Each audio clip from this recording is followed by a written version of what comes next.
Good morning everyone. हम पढ़ रहे हैं मनोविज्ञान और जिसमें हम आज पढ़ेंगे शिक्षा मनोविज्ञान। जिसमें हम शिक्षा मनोविज्ञान का क्षेत्र, प्रकृति, इसकी उत्पत्ति, इसके बारे में वैज्ञानिकों के विचार और किस प्रकार शिक्षा मनोविज्ञान की उत्पत्ति हुई, इनके परिभाषाओं के बारे में इसमें हम देखेंगे। शिक्षा मनोविज्ञान, इसमें हम देखते हैं कि एक शब्द है शिक्षा और एक ये दो शब्दों से मिलकर बना है शिक्षा मनोविज्ञान। एक है आपका शिक्षा, दूसरा है मनोविज्ञान, तो दोनों से मिलकर बना है शिक्षा मनोविज्ञान। ये मनोविज्ञान का ही एक भाग है। शिक्षा मनोविज्ञान मनोविज्ञान का ही एक हिस्सा है। शिक्षा और मनोविज्ञान दोनों को अलग अलग अर्थ देखते हैं, फिर हम दोनों को सम्मिलित करके देखते हैं। शिक्षा क्या है? व्यवहार में परिमार्जन प्रकाशित करने वाली क्रिया। शिक्षा क्या है? व्यवहार में परिमार्जन प्रकाशित करने वाली क्रिया। मनोविज्ञान क्या है? व्यवहार का अध्ययन। दोनों को मिला के देखें, व्यवहार में परिमार्जन लाने के लिए व्यवहार का अध्ययन ही शिक्षा मनोविज्ञान है। आपसे पूछे कि शिक्षा मनोविज्ञान क्या है, तो व्यवहार में परिमार्जन लाने के लिए व्यवहार का अध्ययन ही शिक्षा मनोविज्ञान है।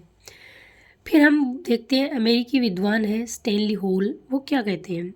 स्टैनली होल का जो टाइम है वो है 1879 ईस्वी। शिक्षा मनोविज्ञान को शिक्षा में अपनाया जाए, ऐसा विचार सबसे पहले स्टैनली होल ने दिया था।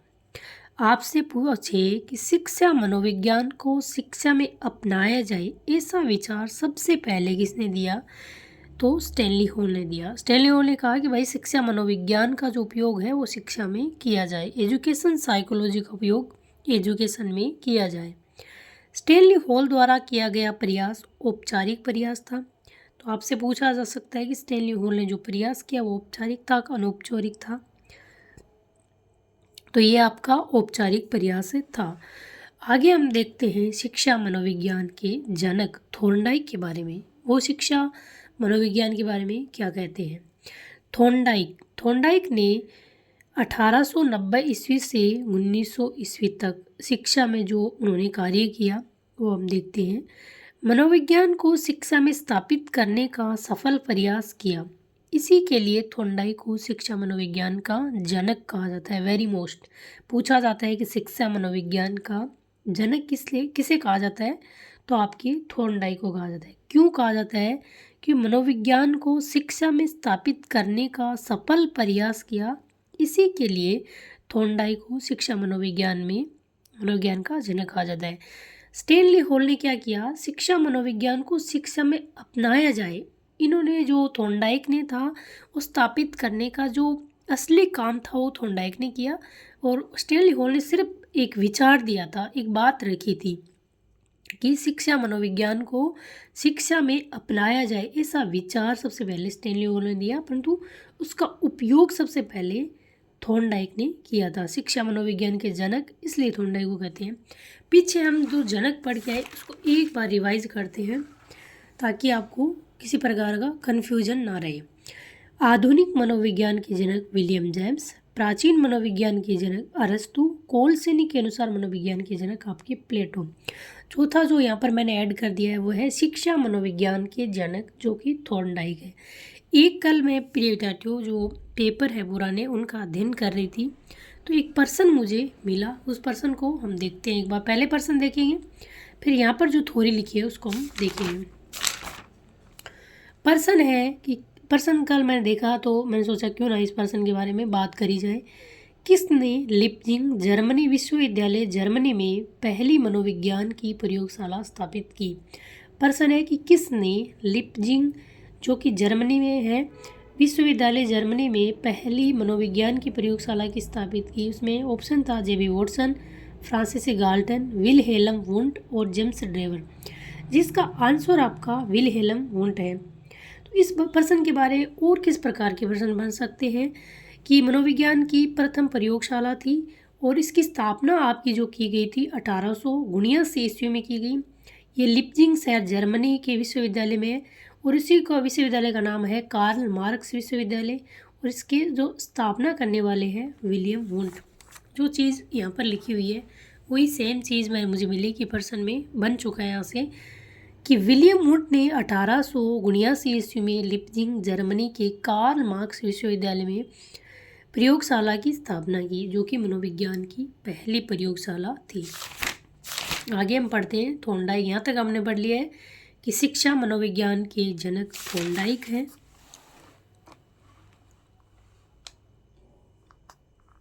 आगे हम पढ़ते हैं, एक मनोवैज्ञानिक आता है रूसो, और उन्होंने पुस्तक लिखी थी इमाइल।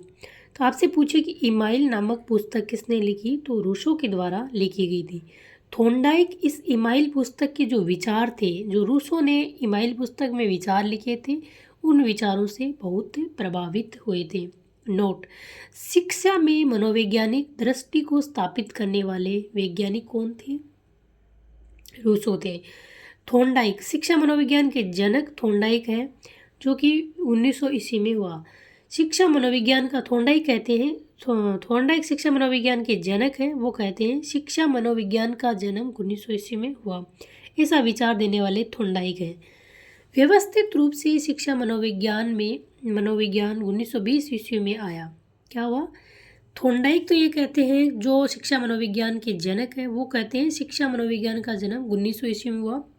फिर आगे कि व्यवस्थित रूप से शिक्षा मनोविज्ञान जो आया वो 1920 ईस्वी में अमेरिका में आया था।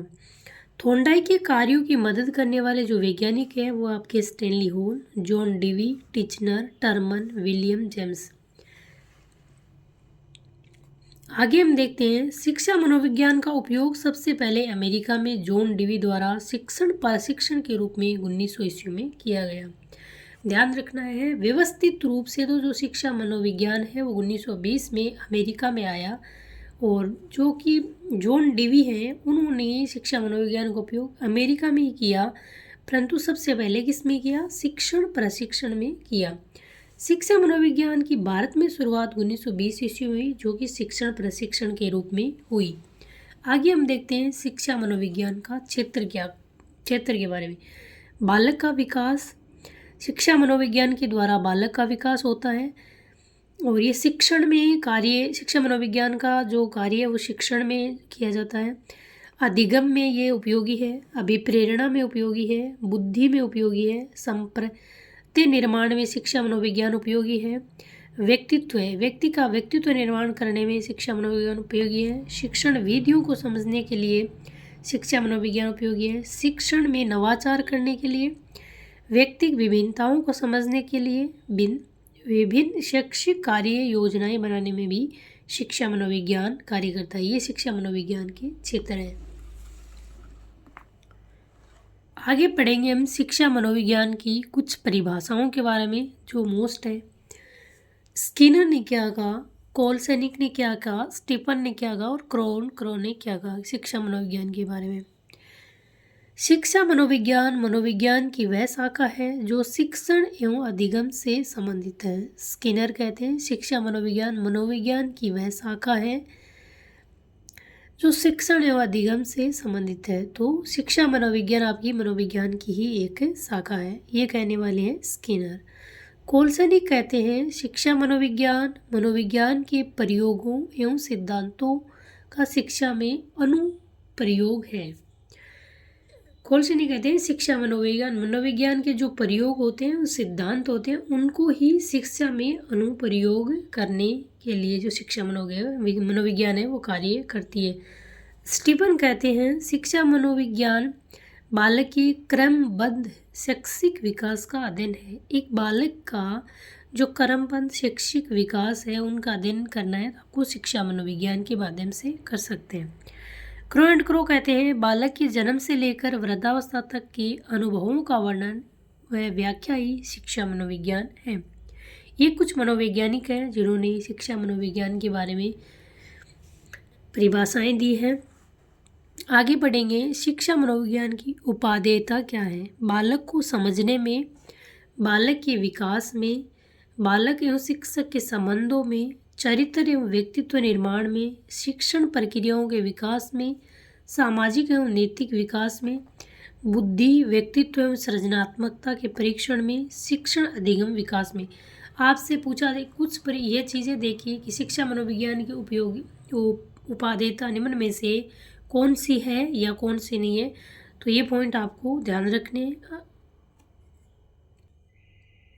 आज हमने पढ़ा शिक्षा मनोविज्ञान में शिक्षा शब्द का जो अर्थ है वो क्या है, और शिक्षा शब्द की जो परिभाषाएं हैं वो परिभाषाएं देखी। शिक्षा मनोविज्ञान के बारे में स्टैनली हॉल के विचार देखे, थॉर्नडाइक ने क्या कहा उनके बारे में देखा, रूसो ने जो पुस्तक लिखी इमाइल उनके बारे में देखा, और शिक्षा मनोविज्ञान सबसे पहले व्यवस्थित रूप में कहाँ आया और भारत में शिक्षा मनोविज्ञान कब आया, शिक्षा मनोविज्ञान का क्षेत्र, शिक्षा मनोविज्ञान की परिभाषाएं, शिक्षा मनोविज्ञान की उपादेयताएं।